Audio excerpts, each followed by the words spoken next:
안녕하세요. 김민영 경찰학입니다. 행정법 잘 되고 계시죠? 강의를 하다 보면 행정법 때문에 어려움을 겪는 분들이 많습니다. 행정법이 왜 어려운지를 곰곰이 들여다보면 학습을 하실 때 암기 위주로 접근하시면 행정법은 해결하기 어렵습니다. 최근의 경향을 보면 여러 가지 판례들이 많이 나오고 있는데 그 많은 판례들을 암기를 통해서는 우리가 해결할 수가 없습니다. 그래서 가장 중요한 것은 처분인지 아닌지를 판단하는 것이 가장 중요한데 이 처분성에 대한 판단이 서야 행정심판, 행정소송으로 갈 수 있는지 여부가 결정되니까 처분성에 대한 판단을 판례를 읽으실 때 제일 먼저 하셔야 됩니다.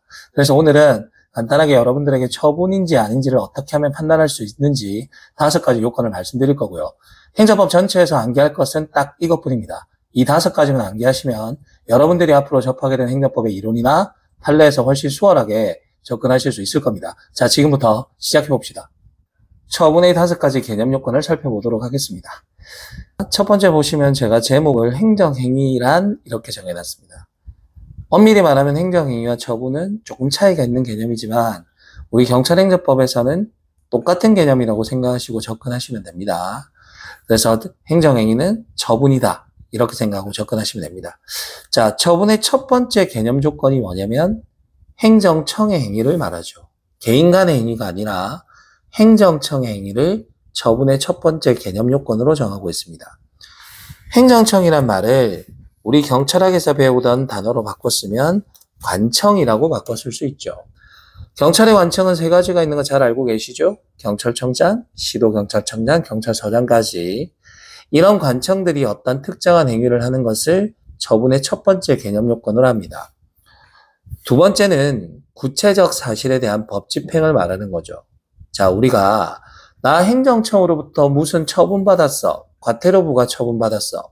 라고 이야기를 할 때 법이 만들어졌다는 의미도 아니고 법이 있다라는 의미도 아니고 그 법률에 근거해서 행정청이 저한테 어떤 특정한 액션을 한 걸 우리는 처분이라고 이야기를 하죠. 그래서 내가 한 어떤 행위에 대해서 행정청이 법을 집행하는 과정. 그게 두 번째 구체적 사실에 대한 법 집행 개념 요건이 됩니다. 세 번째는 우리가 행정청에게 어떤 처분을 받았다. 나 과속하는 바람에 과태료 부과 처분받았어. 라고 이야기를 할 때 행정청이 나한테 너 얼마짜리 과태료 부과 처분받을래? 나랑 협의하는 거 아니잖아요. 나랑 논의하는 거 아닙니다. 행정청이 상위 포지션에서 나한테 이거 과태료 부과 처분할 거야. 라고 결정하는 거죠. 즉 행정청이 상위 포지션에서 하는 권력적 단독 행위가 처분의 3번째 개념 요건이 됩니다. 4번째는 가장 중요한 내용인데 법률행위입니다. 법률행위라는 말은 권리와 의무의 변동이 생겨야 됩니다. 의무의 변동을 가져오는 것을 우리가 처분이라고 이야기를 합니다. 그래서 여러분들이 판례를 읽으실 때 처분의 개념적 요소 5가지가 제일 다 중요하지만 가장 중요한 건 뭐냐면 이 법률 행위에 해당하는지 해당하지 않는지를 여러분들이 정확하게 보셔야 됩니다. 행정청이 어떤 처분이라는 명목으로 나한테 어떤 액션을 했지만 나의 권리 의무의 변동이 생기지 않으면 그것은 처분에 들어가지 않습니다. 처분이 안 되면 어떻게 된다? 행정소송과 행정심판은 불가능하게 되는 거죠. 예를 들어서 여러분들이 배우셨던 행정지도. 행정지도는 원칙적으로 비권력적 사실행위니까 나보다 상위 포지션에서 마음대로 하는 것도 아닐 뿐더러 권리 의무의 변동을 가져오는 것도 아니죠. 행정지도는 제가 쉽게 부탁이라고 이야기를 했었죠. 그러니까 권리 의무의 변동을 가져오지 않기 때문에 행정지도는 처분이 아닙니다. 따라서 행정지도에 대한 행정심판이나 행정소송은 원칙적으로 불가능한 거죠. 그 다음 마지막 5번째는 공법행위입니다. 즉 개인 간의 관계를 구분하는 사법이 아니라 행정청과 나와의 관계를 구분하는 공법행위가 되는 거죠. 따라서 이렇게 5가지 조건이 갖춰졌을 때만 처분성이 인정되는 거고 행정심판과 행정소송이 가능해집니다. 우리 대표적인 예를 들어서 하나 제가 설명드리겠습니다. 자, 행정청이 있죠. 대표적인 게 우리는 시도경찰청장입니다. 우리 경찰의 관청 3가지 중에 가장 권한이 많은 게 시도경찰청장이라는 건 여러분들 알고 계셔야 되고요.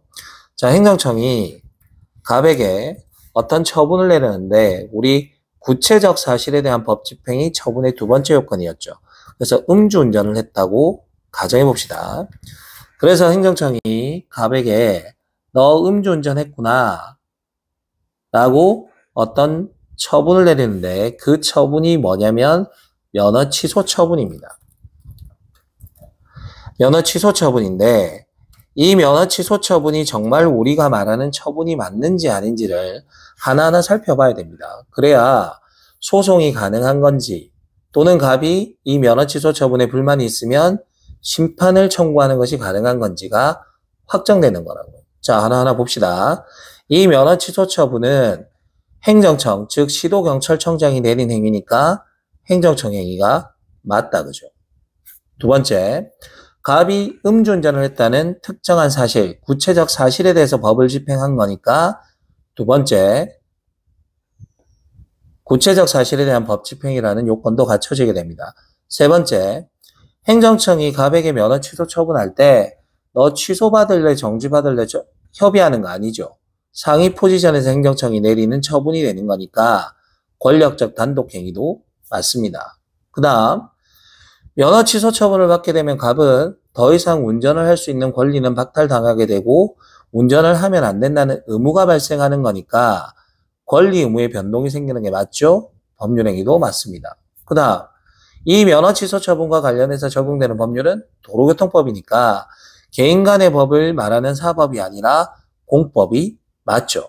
그러면 5가지 처분의 개념 요건을 모두 완성시킨 거니까 이 면허 취소 처분은 처분이 맞다라는 이야기고 처분이 맞아야 처분성이 인정돼야 뭐를 할 수 있다? 행정소송이나 행정심판이 가능해지는 게 됩니다. 그래서 이런 예들이 대표적인 리딩 케이스가 되는 거고 여러분들이 앞으로 판례를 접근하실 때 처분이 맞는지 안 맞는지는 요 5가지 요건을 다시 한번 검토해 보시고 그 다음에 판례를 접근하셔야 문제가 쉽게 풀립니다. 이 중에 제일 중요한 건 법률 행위인가 아닌가 하는 것들이 가장 중요하게 됩니다.